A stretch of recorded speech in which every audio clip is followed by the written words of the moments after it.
Welcome back to GEMS Podcast. I am the host and founder, Miss Genesis Amaris Kemp, and with me today is Jim Marshall. And here's a bit about Mr. Marshall. He is a polymathic intellectual who has developed over 50,000 hours to the study and practice of multiple dimensions of human potential and development. He received a classical education as an honor student at the Jesuit Military Prep School, which was accepted into engineering school while still a junior in prep school, and attended college on an academic scholarship. He graduated college with a Bachelor of Science cum laude, which is still an undergraduate. He began the study of alternate arts and science, which today would be described as transformational and holistic. Eventually, he became a professional practitioner, and after 28 years of formal education, he had a long career as a human development engineer. Jim has integrated the best aspects of the most advanced techniques on the planet and expanded their limits by his own research and discovery, some would say R&D. He has successfully treated and or trained hundreds of clients over his 40-year career and is the inventor of Septemics, a several conscious expanding systems.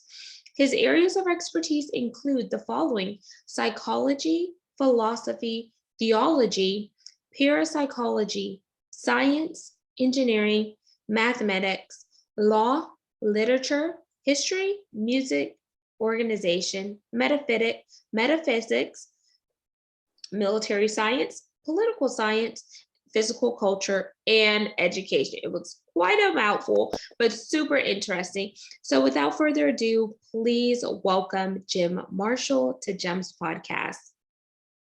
Hi. Thank you so much, Jim, for being here. And we're going to start off with getting to know you a little bit better. So I'm going to give you two options up front. Are you ready? I'm ready.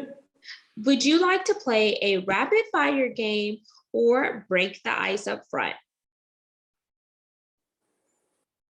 I'm not sure what the difference is between those two things, so just do whatever you feel is appropriate. Okay, so breaking the ice, here's the questions. So you could share something crazy that you've done in your life or a fun and interesting fact about yourself.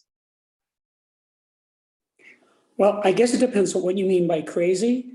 I think some people would think that creating a brand new subject, which is at least a century ahead of current society, is a crazy thing to do. But that's what I did. Okay, and that subject is Septemics, right? Yes. Okay, so let's dive into Septemics. What exactly is Septemics and what drove you to creating this subject? Okay, Septemics is a philosophical science based on the fact that many phenomena related to human beings occur in a sequence of 7 levels. Literally, the word Septemics means of or pertaining to 7. Septemics comprises a collection of scales or sequences, each of which human phenomena into a hierarchy of 7 steps. There are 35 such scales which span the spectrum of human experience. And what I mean by that is there is no situation that is going to arise in a human being's life that does not respond to one or more of these scales.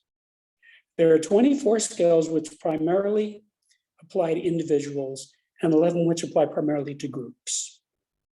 Okay, so Septemics is derived from the number 7. There's different layers that are built into Septemics, and then there's over 24 different scales, right? And for someone who is listening into this, why would they be interested to learn about Septemics? Because there's already so much knowledge on the market, but what makes Septemics stand out? I wrote this book to help people. Each of these 35 scales provides the user with an infallible way of determining the salutariness or beneficialness of any group, individual, or activity. If the group, individual, or activity moves persons or groups up these scales, it's beneficial or positive. If it moves them down, it's detrimental or negative. Moreover, just finding out what level you, another person, or some group is at is by itself enlightening and beneficial. Finally, once you know the actual level of a person or group, you can improve that person or group by moving them up one level at a time. All of these advantages represent major steps forward for society. Each of these scales is an axis against which to evaluate human behavior. Combined, they empower one to understand, predict, and manage human affairs to a degree hitherto unattainable by most. Okay, so as you were describing it, I was trying to get a visual picture in my mind since I like to visualize things. So would you say that there are 4 quadrants and then there's an X and Y axes where you can move into different quadrants when looking at Septemics, or is that a wrong visual representation? That's a wrong visual representation. Okay. The best representation is the Septemics logo, which I think I sent you. It is a 7-pointed star. Each of the rays is pointing in a different direction and is a different color, but between them, they make a complete spectrum. Mm. So there are 35 scales, each of which has 7 levels. So there are 245 different levels, each of which had to be verified. I worked on this book for 25 years before I released it. Oh, wow. Because as an engineer, I am devoted irrevocably to the truth, A, and B, whatever I create must work. And I know from 25 years of experience and direct observation that the system works. If you go to my website, you'll see what readers have said about it, what writers have written about it. You'll see reviews. And so there's no speculation involved in this. All of this was discovered empirically. And I can tell you how I worked it out, but it's all based on natural law. Okay. And then, so 25 years is a long time. So you've been studying this over that amount of time before you released the book. And then with you coming out of formal education, are the institutes that you previously taught at, are they teaching this principle to their current students now? No, Septemics is a new subject. Mm-hmm. The problem with a new subject is it's hard to get anybody to pay attention to it because most people are in a slot. First of all, most people don't read books today. Of the people who do read books, most of them read fiction books. Of the people who read nonfiction books, most of them are in a slot, meaning psychologists read psychology books, mathematicians read mathematics books, historians read history books, and so forth. This is a brand new subject. This subject envelops and contains all of the other subjects. So only a polymath could have derived this. So what happened was I was working with my clients for decades, Okay. successfully, and I started observing patterns in their improvement. In other words, when they improved, they were moving up scales. Now, I never discussed this with anyone, but I wrote it down. By 1995, I had about 32 scales of varying lengths. There was one scale in particular that had 6 levels that I knew absolutely was correct. And in 1995, I discovered a 7th level. When I inserted that 7th level into this 6-level scale, it clicked in mathematically, which told me that it was natural law. So then I said, I wonder if some of these other scales are also actually 7-level scales. Because of the other 30-odd scales that I had, only one of them had 7 levels. So what I did is I inspected all the other scales, and because I knew what I was looking for, I was able to find the remaining levels of all of these other scales fairly quickly. And in a few months, I had about 32 scales. They were all 7-level, and which all had a mathematical underpinning. So I realized this is a new subject. I have discovered hitherto unknown phenomena from which I constructed a revolutionary philosophical science called Septemics, and which I published in a book called Septemics, hierarchies of human phenomena.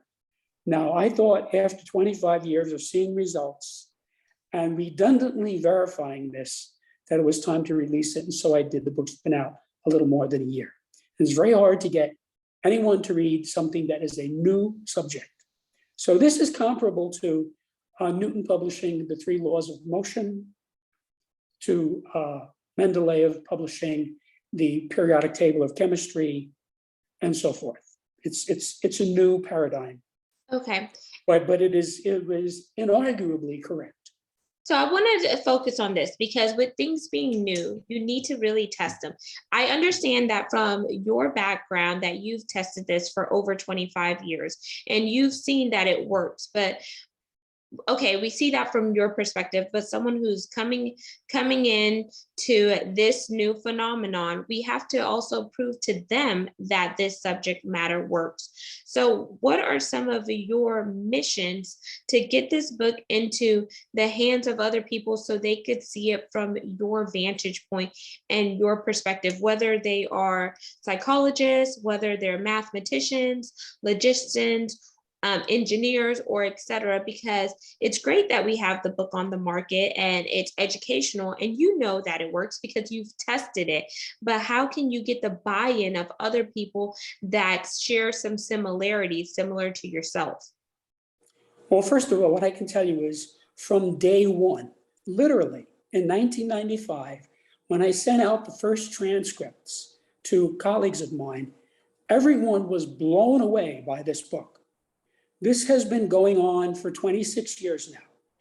Anyone who reads the book or anyone who discusses it with me is blown away. This is way ahead of human society. This is a leap forward for human society. Now, I'm actually not interested in proving anything to anyone. I'm not a salesman, I'm an engineer. I created this system, and if someone reads it and studies it and follows the instructions in the book, because it's very explicit about how to use it, even how to study it. There are glossaries, not only for every chapter, but for the introduction. So I'm trying to make it easy for people to understand by giving them the definitions, so they know exactly what definition I'm using in each level of every skill. But if you read the book, in the manner that it is intended, meaning it's a textbook. And if you follow it from day one, the way you would study a math book, a science book, from the first page, carefully reading all the glossaries, you will see that it has an immense amount of extremely useful information.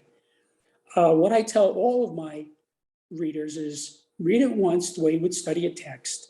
And then the second time through, find your level on every scale. And that, if you do that, by the time you get to the end, you will be a new person, a better person, an improved person, because this subject explains things that to most people are thought of as inexplicable or random. And I'm saying these things are not random and they're not inexplicable. I have explained them in the book. Okay. And then I guess that goes into my next question because I Googled the book right now because I really like to be very present when I'm doing the interviews. And I see that it says you focus on analysis, prediction, and management of human affairs. So the analysis, would you say that's the research that you spent 25 years on and you put that into the book? No, the Okay. analysis is the analysis the reader would do when using the scale. For Okay. example, there's the scale of basic purposes. Every human being has one of 7 basic purposes. Okay, everyone has purposes, but everyone has a basic purpose. In most cases, this lasts the person's lifetime. In other words, it does not change during the person's life. So when you find your basic purpose, it makes living much easier because you know what you're about. Each scale is expressed in what you might call a table or a spreadsheet or a matrix. And it gives a lot of information telling you what the scale means, how it works, what the phenomena are related to each level. So when you find your level, either generally or as regards some specific context, it will be an epiphany, and it will open the way for you to improve your level. You can move up one level. One of the axioms of this subject is that you can never skip a level. You may think you skip a level. It may seem you skip a level, but you never skip a level. Sometimes you go through very quickly or easily, but you still went through. Just like if you're on the second floor and you want to go to the 8th floor, you're going to go through the 3rd, the 4th, the 5th, the 6th, the 7th. There's no way to get to the 8th. Even if you go out and climb with a rope outside the building, you're still going past those floors. And that is how these scales are. There's no skipping of levels. And this solves a gigantic problem because most people have situations, they know what the situation is, but they don't know how to fix it. This book solves that problem. It tells you with specificity. You find the level you're at, and then you target yourself to move up one level to what the next level is above that. And you will 99% of the time be able to do that. Now you have an enhanced position. And then if you get to the next position, then you can move up to the one above that. If you try to skip a level, you won't get there. It's like crash dieting. Nobody can lose 100 pounds. You can lose 1 pound 100 times. Okay. But that's what makes this so useful. You analyze your situation, and then you can predict what's going to happen either with yourself or somebody else because you know the scale. And because of that, you can manage the situation. Okie dokie. So it sounds like you definitely have to get the book really in order to go through the steps and just kind of understand where you're coming from. And then just hearing you speak, you can't, just say, oh, you know what?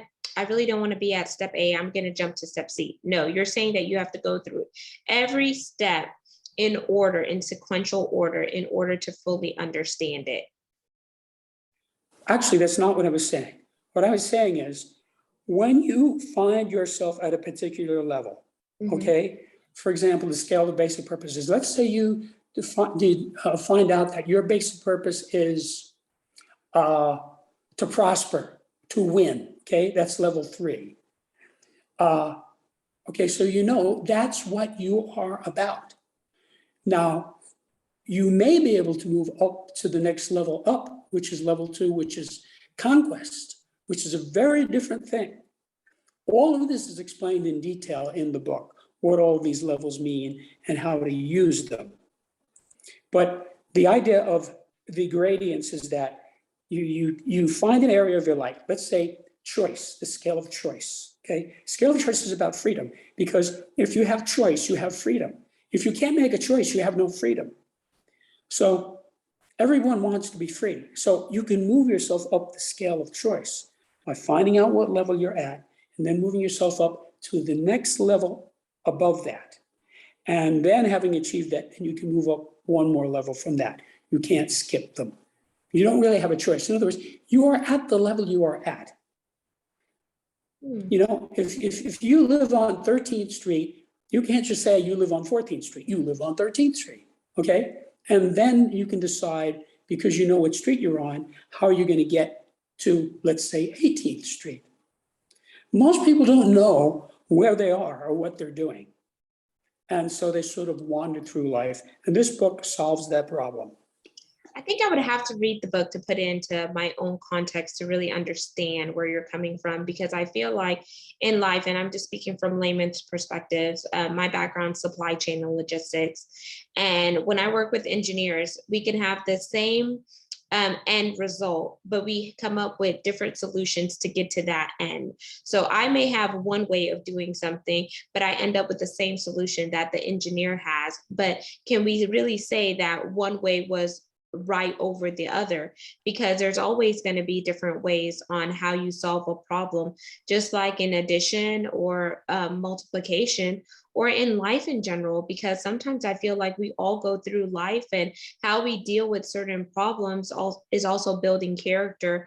And I think just the viewpoints that you have may be different than some of the viewpoints that other people have, but are the other people wrong? I would say no, they just have a different way of processing their own methodology, but they can end up with the very same solution as you, Jem. Well, let me put it this way. 2 plus 2 equals 4. Doesn't matter where you live, doesn't matter what planet you're on, doesn't matter whether you think that's true or not. It is true. The Pythagorean theorem is true. It was true before Pythagoras derived it. It was true before the earth existed. It's part of the fabric of the universe, okay? It's natural law. Each of these scales is based on natural law. Opinion has nothing to do with it. In other words, it's like, there are some people who still think the earth is flat. Okay, that is wrong.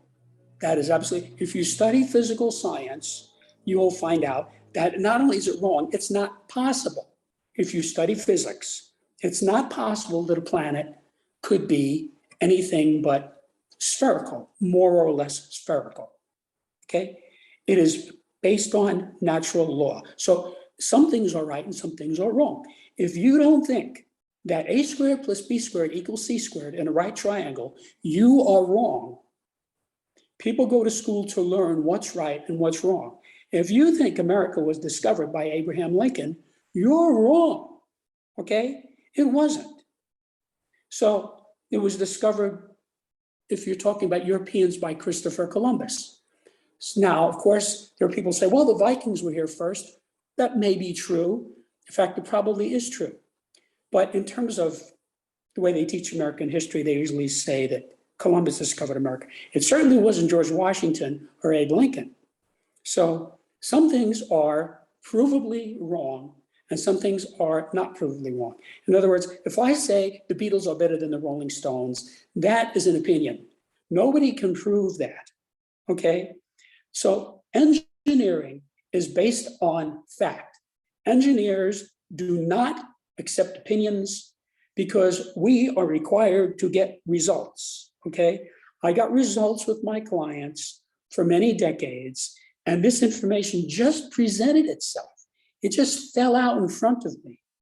And because of my polymathic background, I was able to see what I was looking at and eventually develop it into Septemics. But there are some things that are just wrong. And telling people the other does not help them because they're not going to get where they want to go. If you think putting milk into the gas tank of your car is going to make your car run, you're wrong about that. It's not. You need something like gasoline. You might be able to get some more kerosene, but you have to have a hydrocarbon because that's how the engine is designed to work, okay? You can't run it on milk or peanut butter or lemonade, okay? That is what engineering is about. We create things based on scientific fact. So first I had to discover the phenomena, which I did. And then from that, I had to create the system, Septemics. And then when I had proven it redundantly to be correct, I published the book. Okie dokie. So yes, the proof is in the pudding in your eyes. So the last question I will ask is, or challenge, it would be like religion, for example, and not that we're making this a debate, but some people say that God is real, other people say he's not. So can you apply Septemics in that discussion? Well, the word God only appears in one scale, the scale of spiritual identity. And you would have to study the scale to see the context.